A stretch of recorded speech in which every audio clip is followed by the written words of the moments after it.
Hey, you're listening to Births at Home, the podcast with me, Esmeralda, the home birth doula. Today, we are going to hear from Lexie and her unplanned home birth story with a little twist of a Footling Breech birth, which is very, very interesting. So let's go ahead and get Lexie on. Hi, Lexie. If you just want to go ahead and tell us a little bit about yourself, that way everyone can know who you are. Okay, hi. Yeah, I'm Lexie. I live in Texas. I'm not sure where you're located, but I'm in Texas. I am a mom of three. So my birth story that I'll be sharing today is about my youngest, but I'll give tidbits from my older two that kind of led me to my birth story with number three. I have two boys and a girl. I'm married. I'm mostly a stay-at-home mom. I kind of have a cool side gig where I do other people's laundry. It's a little crazy, but Oh, it's really awesome because I get to stay home, which was kind of my yeah. goal. I want to be mom first. So Hmm. that's kind of about me. Um, I don't know. I can tell you about college. I went to college, but that was so long ago. I actually have a master's in mental health counseling, but Oh, wow. I decided to be a mom instead. So Hmm. that's kind of my professional background, I guess. But yeah. Yeah. Awesome. So you mentioned you have three children. Your first one was a hospital birth then? Yes, he Yeah. was actually a C-section Okay. even. So we were very, I guess traditional is the word you would use, or like very Hmm. Western medicine with our first. I had started to kind of dig into like, oh, more natural things, I guess, but it was all very new to me being a first time mom. And so I had the traditional OBGYN, went that route, and not doing any digs or anything, but kind of the way it goes. I Yeah. went in, get close to 38 weeks. My blood pressure is not high, but it's higher than they'd like. And so it's, Mm, oh, we're going to induce. yeah. We get to 38 weeks. I go in for an induction. Baby's not ready. Baby's breech. They say, oh, well, you're here. Like, we're going to have to do something. We'll give him. I was in the hospital. They did a version. Hmm. Um, Within 5 hours, he had flipped back. He just was really not interested Yeah. in that. And so then my option was C-section or another version. And I've heard that versions outside of the hospital are not bad, but I will tell you the version I had was not fun. It was Hmm. the medication they gave me made me like crazy, shaky. It felt like a panic attack, like Yeah. hyperventilating. And so I kind of felt like my option was C-section. And so that's the route we went. And but that started me down the road towards home birth, ironically. Okay. Like I was not happy with how that turned out. You Hmm. hear of like mom guilt or moms feeling bad about having C-sections. That was me. I felt like Hmm. I was kind of a victim. Like I allowed all these things to happen and I could have played a better role or advocated better for myself and I didn't. Yeah. And so with my, if it's okay, I'll kind of lead into my second birth or like how I got to home birth. Yeah. Um, so with my second, it was 2020, the lovely Okay. COVID era. Hmm. And so I actually was still going to do a hospital birth, but I was doing things a lot different. I found a midwife who would deliver with me at the hospital. Hmm. I hired a doula to help me advocate better because I'm not a very I don't like confrontation or conflict or anything, but I had wishes that I wanted respected, even if I was going to end up with another C-section. And so, like, I found a Hmm. midwife that was going to let me try for a VBAC. I had my doula. She had my list of all the things I was going to push for. Yeah. As we got closer to delivery, I guess it was maybe May, and I was due in August. I was in New Mexico at the time, and things were pretty crazy in New Mexico during COVID. And the governor, she never did it, but she was talking that they may not allow spouses into delivery rooms, that things were so crazy. My midwife got furloughed. Her hospital shut down because they were only Wow. using it for COVID. And so Hmm. things got wild. And I was like, okay, this isn't going to work. I'm not going to deliver with a stranger. You're not going Yeah. to tell me that my husband can't be there. And so I started to look into home birth.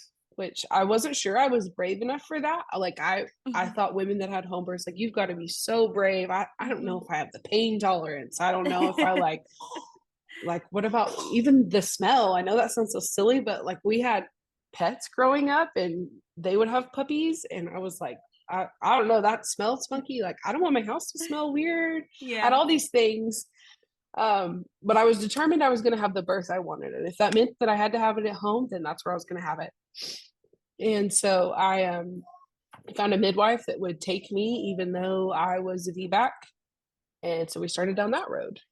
Mm. But there's some speculation on my due dates. We found some documentation post delivery that said that maybe it was wrong, and I was never Okay. told. But Mhm. by my initial due date, I went to 42 weeks. And that midwife, I think maybe it's even the policy, maybe everywhere, maybe just in New Mexico, that I couldn't go past 42 weeks. And so I Yeah. had to transfer to a hospital anyway. And so Okay. I had started in labor, Mm. but I kind of stalled out. And so she transferred me to a hospital. But I did have a VBAC. So it felt Okay. like I was making progress. It still wasn't fully what I wanted, but it was like, okay, I got my VBAC. Like that was my big check. Like I don't want to have another C-section. I feel like there's so many benefits to a vaginal delivery. Yeah. And so then that kind of led me to now. I moved to Texas and I was like, I think I could do it. I could do better than I did. And Mhm. so when we got pregnant again, um, I don't want to get too into it until you're ready for me, but I Mhm. decided I was going to do a delivery with a midwife. And at the time, I wasn't going to do it at home. I was going to do a birthing center, but I was ready Yeah. to be like all natural. I was all in. Mhm. I had my toes in it enough where I was like, I could do this. This will be Yeah. okay. That's awesome. So, when you moved to Texas, were you already pregnant or you already were settled in Texas and then you got pregnant? I was already settled. We knew we were going Okay. to start trying soon, so I'd kind of started interviewing midwives once we Mhm. moved here. Okay. But we've been back, I guess, about a year, Okay. and then I Awesome. got pregnant. Yeah. And so, like, interviewing your midwives, how did that process go? How did you, like, find them? Were you just searching online or word of mouth? My sister, so I'm from Texas initially, and my Mhm. sister and my mom are really plugged into like the natural community here in the town Okay. I'm in. And so they kind of had references. My sister actually is a speech pathologist and works closely with this birthing center that I ended up using. But she said, like, oh, you should talk to Carmen. She's the head over Heartbeat that I use here. Okay. And so I emailed her and asked a bunch of questions because I was, what is it? Just gestational diabetes. I was diagnosed Mm. with gestational diabetes with my second. So I was worried, like, oh, I've had a C-section, I've had Mhm. gestational diabetes. Like, I'm worried a lot of these things are stacked against me. I know the Yeah. things I can do to like have a vaginal delivery to reduce my risk of diabetes. Like, I know all of that, but I wanted a midwife that would be in the trenches with me or like agree to that or be okay with that. I didn't Yeah. want somebody because I feel like when you're in the hospital, depending on your preferences, it's an uphill fight the whole time. Like you're just Mhm. sitting there like, no, I don't want that. I don't want to do this. I'd like to try this. Please let me do that. And I Yeah. didn't want that experience again. I wanted somebody who championed mothers and trusted their instincts and trusted that they know what they're doing. Mhm. And so I searched around until I found someone that I was comfortable with. And she was like, totally, yeah, we can do that. This isn't an issue. I'm not worried about that. You've got this. And so that was kind of my process, was just finding someone that would support me in those things. I knew what I wanted and I was going to have it, but I just didn't want to have to fight somebody. Yeah. Definitely. That, like, hard advocating while you're in labor, Yes. already, like, trying to focus, and now you have to focus on that Right. too. It's not ideal. So, No. And that's kind of how I felt we were with my second. You know, I had already gone into labor. And so I felt like I was one step ahead of them. Like, oh, I'm already in labor. The process has already started. So you're probably not going to push for a C-section unless something crazy happens. yeah. But then just like my wishes of, well, I don't want this medication. I want to be able to walk around. I don't want to be monitored all the time. Like just the Mhm. little things. I was I mean, my husband knew, and my doula was able to come. She was like on a preferred list or something. So my people were there, but I still felt like I had to kind of be on guard. And I feel like that makes labor harder when you're, I don't know, you're doing other things. Like you need all your mental energy to be Yeah. on just having a baby, not Mm-hmm. on like telling people what to do. Yeah. And then sometimes even like your partner knows, but they're so focused Yeah. on you, they're like, I don't know how to advocate for you right now. Yes, that was definitely why I thought a doula was like such a big thing. And kind of my lesson because of my C-section, my oldest was having a little bit of labored breathing. And so they took him to the NICU right away. Mm-hmm. That was so hard on me because I wanted my husband there. But Yeah. from his perspective, like, yes, you've been pregnant and, you know, I'm going to love this baby, but you're who I love right now. Like, you're who I know. And I don't want to leave you Yeah. while you're still in surgery to go be with a baby. And so I wanted a doula also so that if something happened, like he would feel okay. There's somebody with me. He can go be with our baby, Yeah. know that I'm being cared for by someone that we trust and loves us. But then I didn't feel like we were splitting as much, which that didn't even happen. But So if you want to tell us just a little bit about how your labor started and what that was like. okay. So once again, I started pushing the deadline. I guess I'm just like a late laborer. I don't know. I got to 41 weeks and like 3 days or something. And I had gone in to my midwife, you know, we were kind of starting to plan like, all right, what's going to be the thought process as I get close to 42 weeks? Because she was going to let me go to 42 weeks, but she wanted me to come in for an ultrasound and just kind of do the checks that they require to make sure things were okay. And I'll be honest, I was feeling really discouraged because I was like, you know, like I was nervous with my second because I was like, I've never experienced labor. Yeah. Because it wasn't even like a failed trial of labor with my first. Like I just never even went. They tried to put me on some pitocin, but it just didn't do anything. And then he was breech. So I was nervous with my middle about like what's it going to be like. But this time I was like, no, I know, but can my body do it? Or like why is it going so slow? Yeah. And so there's a lot of discouragement. But I went in, you know, my midwife gave me a pep talk, like, you can do this. It's going to be okay. And at that point, we knew she was breech, but she had flipped a lot, like even in the past week, because I had gone in a couple days before just for reassurance for myself. Like she had been a little still, in my opinion. So I went in just kind of check her heartbeat, make sure everything was okay. And she was fine, but she was head down. And we are like, oh, good. And I go in for my check and oh, she's head up again. And so my midwife kind of told me, she's like, you know, it's your call. We can try to do a version or like we're trained.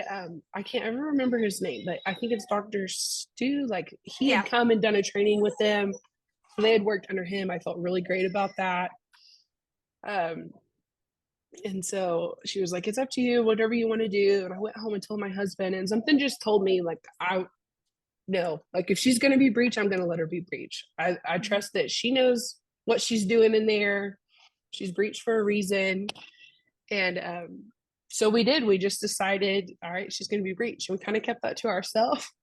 My mom knew that she had been breech some, but I didn't tell her, like, yeah, it's looking like this is going to be a breech baby. Yeah. And we definitely didn't tell my husband's family because they would have freaked out. So we left it just at that. And then I think it all worked out how it had to. That Friday of that week, so that was like on Wednesday. That Friday, my kids had finished school.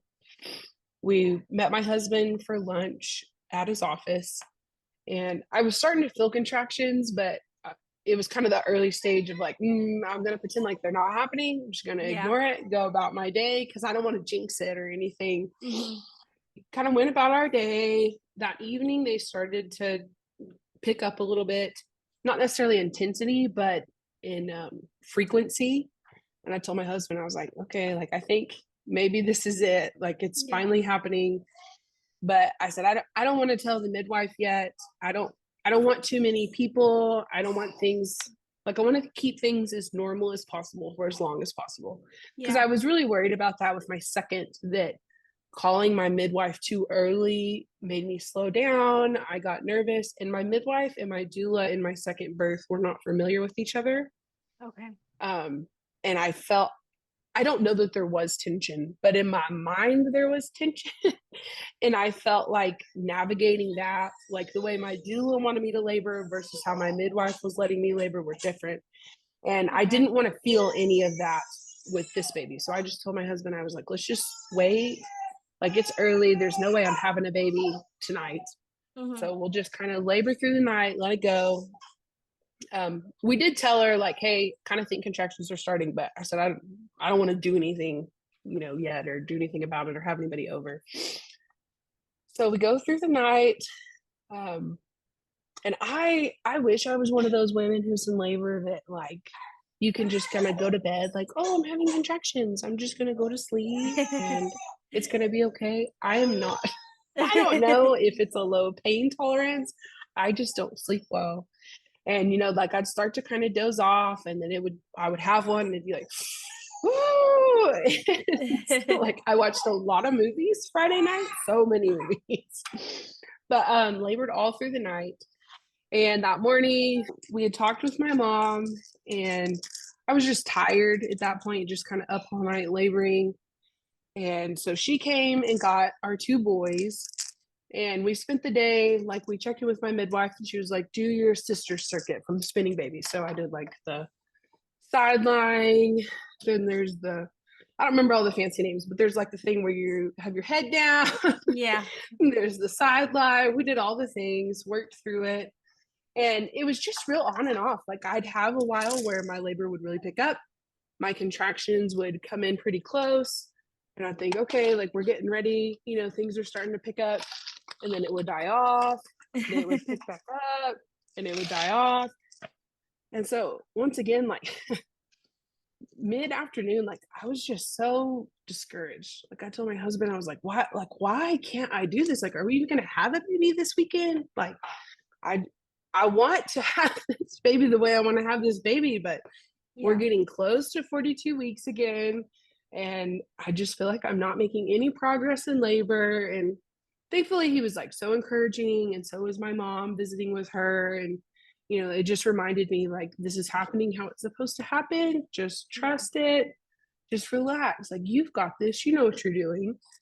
And I think kind of those conversations throughout the day helped me lean into labor or relax into it and feel more confident in myself. Because that was something the whole time. Like, I was like, I want to have this natural labor and have this baby at the birthing center and all these things, but I'm still nervous. Like, can I do it? Am I strong enough? And I'm sure this is probably a natural thing, but I feel bad saying it. But it's like, I would see people I know that had natural labor, and I'm like, I think I'm tougher than them. Like, surely I can do it. But then you see other people, and you're like, I don't know, she's pretty tough. Like, if she couldn't do it, like, maybe I can't. So it was kind of like, that was the story of the whole pregnancy. Mm-hmm. And so I was nervous about it, but they were really encouraging and just helped me. About 8 o'clock that night, looking back, something shifted. Okay. In the moment, I didn't realize it. It was like, I had a contraction. My youngest had come home. He didn't want to stay at my mom's for the night. My oldest was, like, having a party. He's like, I'm coming home. But my middle's a homebody. And so he was home. We were sitting on the couch with him watching, I think, Blippi. Oh, the worst show ever, but it's his favorite. So we were watching Blippi before getting him in bed, and he jumped up after the movie. He was like, Mom, are you gonna tuck me in? I was like, okay. And I stood up, and I had a contraction that brought me to my knees, like, Oh, just wow. knock the breath out of you, like, Mhm. and, you got to sit there. And I'm just, like, really focusing. And my husband went on to put, sorry, I'm pointing like you can see where our bed is. My husband went and got him ready for bed. And that was kind of the moment where I think, like, all right, I'm in active labor, but I didn't realize it at the time. Like I said, I just thought, I'm so tired. I just haven't slept. Like, it's Yeah. probably still going to be a while. Because when I started labor with my second, it was 48 hours before, a little over 48 hours before I had him. And so at this point, it was barely 24. Mhm. And I was like, I just don't know. Like, I bet we've still got a lot of time. I feel like I'm still managing these contractions well enough. Like, I can talk. So Yeah. I can't be really in active labor. Like, it's okay. um, so anyway, we get my middle to bed, and my husband was like, all right, well, what do you want to do? We kind of checked with the midwife, and she said, it sounds like it's still early. Why don't you try to get yourself comfortable in bed? Try to sleep tonight. Like, really try. And so he gets me all set up. I mean, we've got these pillows, like all it, because they told me try to do a side lie. And Yeah. so he's got me all decked out with all these pillows. And like, I want to tell you it's comfortable, but when you're 41 weeks pregnant, that's not a word you can use. Like, comfortable is No. just really not a thing. And so he gets it all set up, and he crawls into bed, and I have another one of those knockout contractions that like brings me up onto my knees. And um I've always been like afraid of being like a noisy laborer, but I'm pretty sure like I was like like it was hurting. I was starting to groan a little bit. And I told him, I was like, I think I've got to get in that bath. Like, I'm not comfortable. Maybe if I take a bath, it'll relax and I can go to sleep. So he gets me set up in the bath. But my husband, bless his heart, he'll watch this or hear this eventually. So I'm trying to be sweet and remember his feelings. But he is not good at staying up. So he got me in that bath, and that boy went to bed. He was out like a light. So for the next several hours, it was me. I was laboring by myself, and I would get up and kind of walk around our house, kind of between contractions, kind of catch my breath. And then I'd kind of walk again. I try to get in the bath, and I was just in so much discomfort, like just really hurting. But I thought, like, uh, I'm still managing. I don't know what I thought exactly in my mind. Like, I guess I was like, there's got to be this point where I'm gonna know. And I just kept thinking, like, I'm not there yet. Like, I'm doing okay. We've got this. So clearly, I'm not in labor. Like, it's just not time yet. And so we kept doing that. About, I guess I'm gonna say about 3. I got up, and I'd kind of been working back and forth from the toilet to the chair in our room. They say the dilation station. Like, I felt some relief sitting on the toilet when I would have a contraction. So I thought, okay, I think I can get there before my next contraction. And then they were still so far apart. They were like 30 minutes at least, sometimes even an hour apart. And so I thought, okay, I've got, like, I can do it. I'm going to get to the bathroom. And then this next one, like, it'll feel better because I'll be on the toilet. It won't be as bad. So I got myself up in there. I felt a contraction. And then I heard kind of like water. And then my water broke, like, felt a gush. And I thought, oh gosh. And before I could like really gather from that thought, I felt something fall out. And I wasn't sure what that something was. Yeah. I was like, like, all right, here we are. Like, is this the cord? Like, I need to reach down there and check and know what I'm dealing with. Yeah. And I reached down, and it's like the sweetest thing now, but I felt her little foot, I felt her little toes wrap around my finger. And I was like, oh my goodness. And so I was like, okay, I'm not going to the birthing center. I'm having this baby at home. And my first call was to my mom. I called my mom, and I was like, all right, mom, because I wanted her for the delivery. I really thought I was far away from that. So I didn't have all these people here because I just wanted to labor alone. Yeah. But I called her, and I don't know why, but I didn't tell her like there's a foot hanging out. I just said like, she says I sounded like pretty put together. So I guess I was just like, hey, I need you to come over. And she was like, oh, okay. And in her mind, she thought, oh, we must be getting ready to go to the birth center. So she like made sure my oldest was tucked in good, got snacks, grabbed her pillow, like Took made her herself a little time. go bag. Because she had no idea what was happening. And then my second call, I called my midwife, and I was like, hey, my water just broke. I'm in my bathroom. and a foot fell out. And you could tell like she was groggy at the beginning of the call, like, called her while she was sleeping. And then Yeah. I think like the foot part, like she jolted awake and she was like, a foot? And I said, yes. I've reached down. I was like, I can't see, but I know it's a foot. Like I felt the toes. Like I know it's her foot. What do I need to do? And she said, okay, I'm on my way. I need you to get down on all four if you can and try not to push until I get there so that, we can kind of assess because it was just 1 foot. And so Yeah. a lot of questions of, am I dilated enough Mhm. to have the baby, or was I just dilated enough for her little foot to fall out? Yeah. And so she said, like, really wait till I can get there so we can better know what we're doing. And she was like, how's Hunter? And that's my husband's name.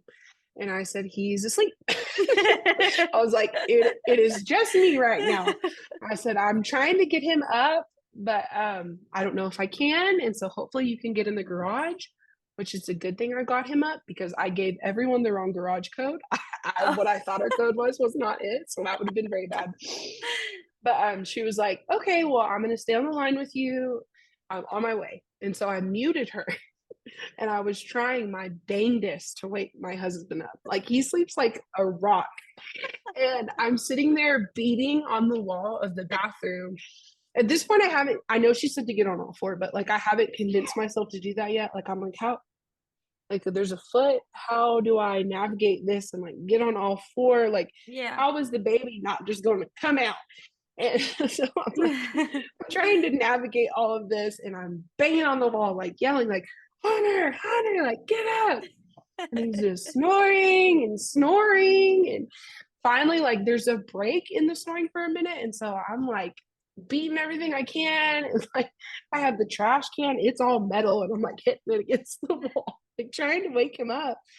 And he kind of comes in and he's very out of it. Like he's not really sure what's going on. And he was like, oh, do you need toilet paper? Like he thinks I'm just going to the bathroom or something. Like he's not sure. I was like, hey babe, my water broke. And he was like, okay. And I said, there's a foot. And they've asked me to have you look at it and let them know the color. And like you can just, he's not awake. Yeah. And so he's like, okay, where's the foot? And I was like, the foot is down here. And so he like helps me get down on all four. And then he calls it, I don't know, like his survival mode or like robot mode. Like then he kind of kicked into gear. And so he takes over the phone and he told the midwife, like, baby's foot is pink, toes are wiggling, like everything looks good. Mm-hmm. And so they said, okay, we need you to get like blankets, towels, get an outfit for baby, like get ready. We're almost there. Get the door unlocked. Well, I guess like gears are still kind of moving a little slow. And he's like, so I need to get like a sock for the foot. And I was like, no, no. Like, get ready to catch the baby, like clothes to put on the baby once we're ready. And Yeah. so then he kind of gets with it. He has just enough time to throw the towels in the dryer. It felt like such a long time, but I think it took him like 7 minutes to get to our house from the phone call. Mm-hmm. But he gets towels in the dryer. He gets the door unlocked. They come in, and I had 2 midwives. The first one gets there, and she was like, "Okay, I'm gonna reach in, kind of see where we're at, check your dilation, see if I can find baby's other foot." And within seconds, I mean, she has her other leg out. So now baby's both little, I think like knee down is out. So she has them both out and she confirms that I'm dilated. And so she was like, okay, like whenever you're ready, go ahead, you can push. Everything looks good. And within one push, she was out. Oh, It wow. was real quick. It was real easy. So I was able to deliver really quickly. And at 3:48 in the morning, we had little Miss Charlie. But Oh. it was just, it was not what I expected, but I wouldn't change a thing. I don't Yeah. know if that is common, but it's like it has made me such an advocate for having a home birth because Mm-hmm. the experience after, I mean, like the labor and everything being at home was great because it was my Mm-hmm. space, but the 30 minutes after that is like where I felt things were really awesome. And I had her in my bathroom floor, and so they came in, they got everything cleaned up. She did have her cord around, I think 4 times, but I think that's how it was supposed to be. I think it helped ease the transition of her out of the birth canal. Yeah. And my midwife did a great job, like just took it off. She was healthy, she was happy, she was crying, there was no issue. And they got me cleaned up and she said, "Hey, would you like to rinse off in your shower really quick before you get in bed?" And I was like, yes, Yeah. yes, I would. I would love that. So they helped me to the shower, get me rinsed off. You know, my husband got to do skin to skin with baby while we were doing that, which this was our first time to really even get to do all of those things, because with our second, there was some meconium, and so they were worried, and so like they cut the cord really quick and they take him away and they're checking his lungs. With her, there was none of that, and so he got to do skin to skin. I got to do skin to skin. We got to do delayed cord clamping. Like they waited till it was limp and pale, which I was like, yes, like this is so awesome. And then they helped me into my bed, and it was just like such a calming experience to just get to sit there and kind of really decompress from what had just happened. Like, Yeah.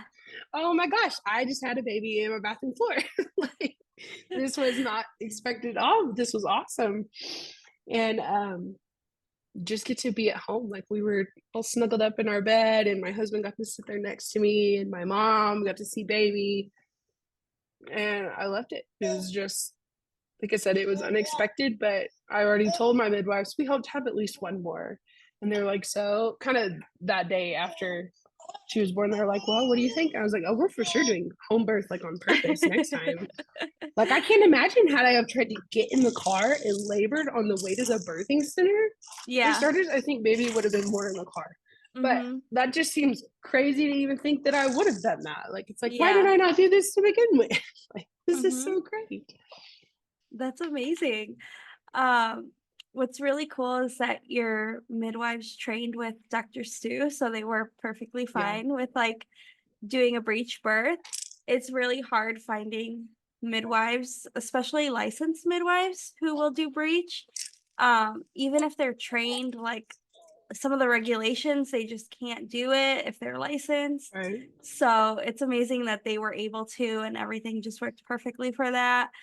And then how you said that the toes like wrapped around your finger. I think that is so sweet. Just to like Yes. Oh, I love it so remember much. that. Yeah.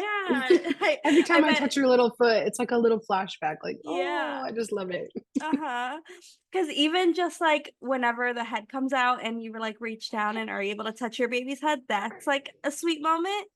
But thinking about when babies wrap their little hand around your finger, so thinking about it like that, Yes. but it's a little foot, it's just like, oh my gosh, that's amazing. That feeling that you would get now just thinking about it.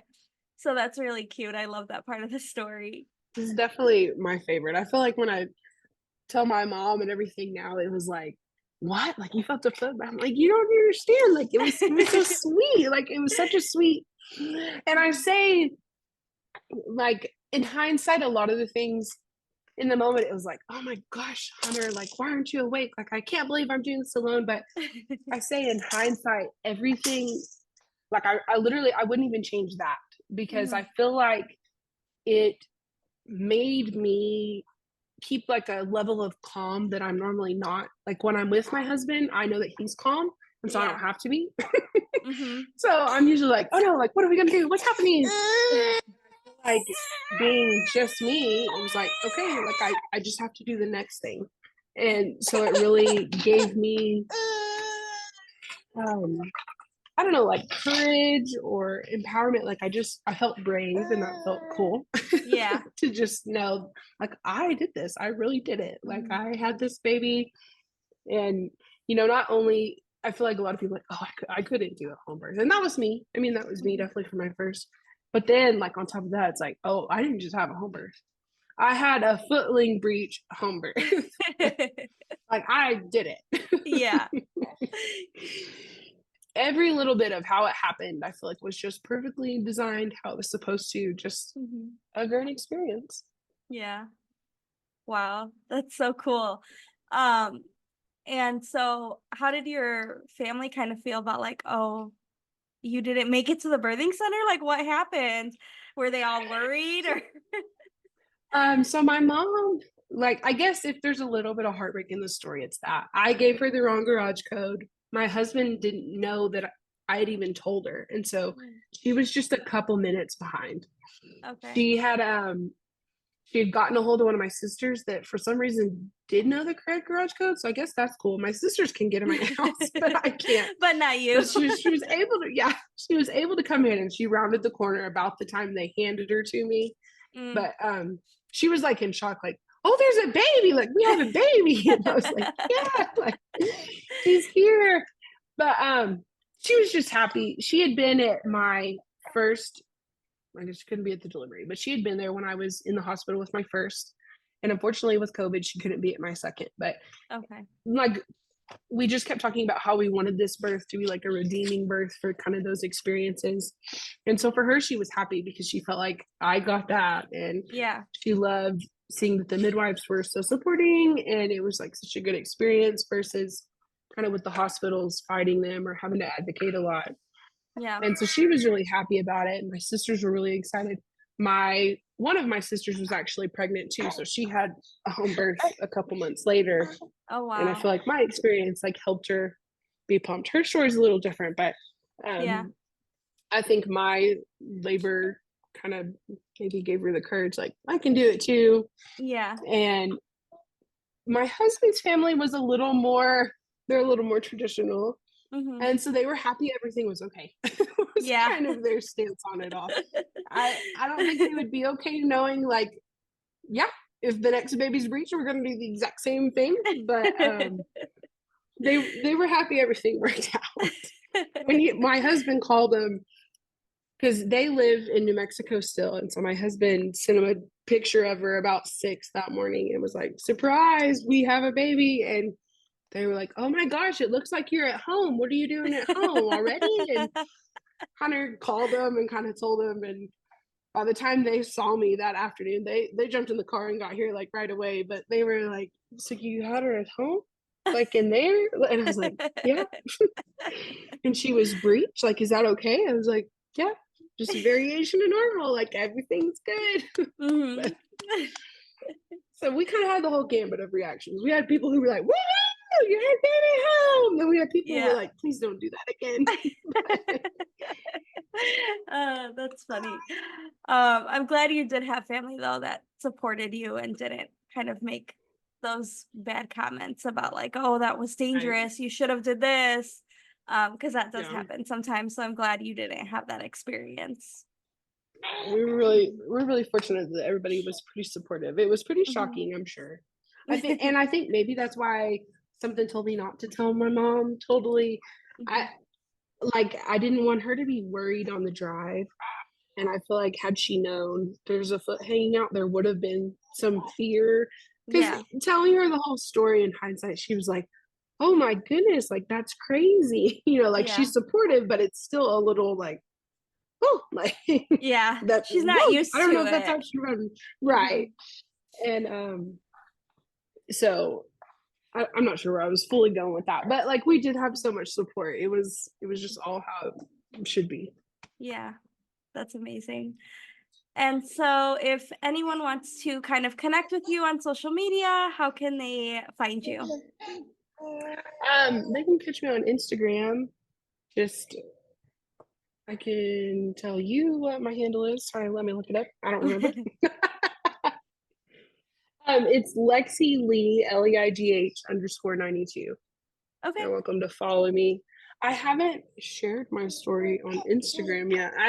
I've like been afraid. A lot of my friends are more traditional, and so like I don't want people to.